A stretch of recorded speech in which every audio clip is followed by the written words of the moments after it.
નમસ્કાર શ્રોતા મિત્રો, આજે આપણે સાંભળીશું ગણેશ ચોથના પવિત્ર વ્રતની મહિમાવંતી કથા।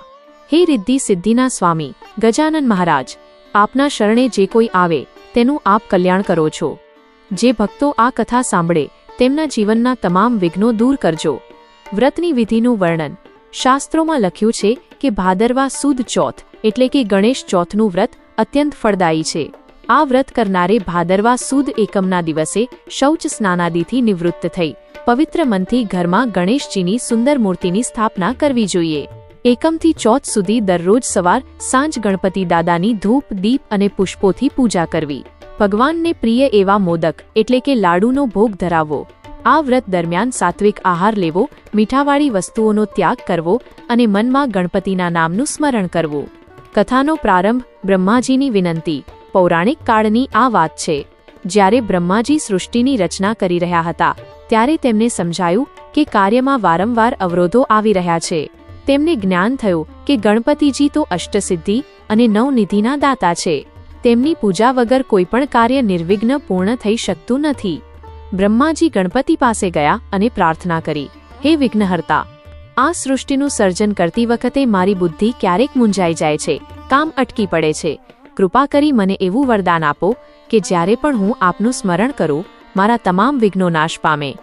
ગણેશજીએ સ્મિત સાથે વરદાન આપ્યું, હે પિતામહ, ચિંતા ન કરો, જે કોઈ કાર્યની શરૂઆતમાં મારું પૂજન કરશે તેના માર્ગના તમામ કાંટા દૂર થઈ જશે। ચંદ્રનો અહંકાર અને અપમાન। એક દિવસની વાત છે, ગણેશજી બ્રહ્મલોકથી કૈલાસ તરફ જઈ રહ્યા હતા। ગણેશજીનું સ્વરૂપ કેવું? ગજમુખ, મોટું ઉદર અને તેમનું વાહન નાનકડું ઉંદર। આ દ્રશ્ય જોઈને આકાશમાં રહેલા ચંદ્રદેવને હસવું આવી ગયું। ચંદ્રને પોતાના રૂપ અને લાવણ્યનું ભારે અભિમાન હતું। ચંદ્ર ખડખડાટ હસવા લાગ્યો અને ગણેશજીની મજાક ઉડાડવા લાગ્યો। ગણપતિજી જાણી ગયા કે ચંદ્ર અહંકારમાં અંધ થયો છે। તેમણે ચંદ્રને પાઠ ભણાવવા માટે શાપ આપ્યો, હે ચંદ્ર, તને તારા સૌંદર્ય પર આટલું ગુમાન છે? જા, આજથી તું તારી તેજસ્વીતા ગુમાવી દઈશ। જે કોઈ આજ એટલે કે ભાદરવા સુદ ચોથના દિવસે તારું મુખ જોશે તેને માથે વગર ગુનાએ કલંક લાગશે। આખો સમાજ તેની નિંદા કરશે। ચંદ્રનો પસ્તાવો અને દેવોની ચિંતા। ગણેશજીના શાપથી ચંદ્રની રોશની ઝાંખી પડી ગઈ। ભયભીત થયેલો ચંદ્ર શરમને કારણે જળમાં રહેલા કમળના ફૂલોમાં જઈને છુપાઈ ગયો। ચંદ્ર વગર પૃથ્વી પર અંધકાર છવાઈ ગયો અને ઔષધિઓ સુકાવા લાગી। દેવો અને ઋષિમુનિઓ ગભરાઈને બ્રહ્માજી પાસે ગયા।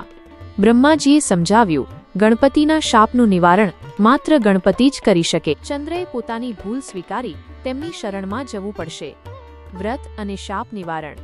બ્રહ્માજીની સલાહથી દેવોએ બૃહસ્પતિ દેવ દ્વારા ચંદ્રને સંદેશો મોકલ્યો। ચંદ્રે પસ્તાવો કર્યો અને ભાદરવા સુદ એકમથી ગણેશ ચોથનું કઠિન વ્રત શરૂ કર્યું। માટીની મૂર્તિ બનાવી 24 કલાક ઓમ ગણપતયે નમઃના જાપ કર્યા। ચોથના દિવસે જ્યારે ગણેશજી પ્રગટ થયા ત્યારે ચંદ્ર તેમના ચરણોમાં પડી ગયો અને રડતા રડતા ક્ષમા માંગી। દયાના સાગર ગણેશજી પ્રસન્ન થયા।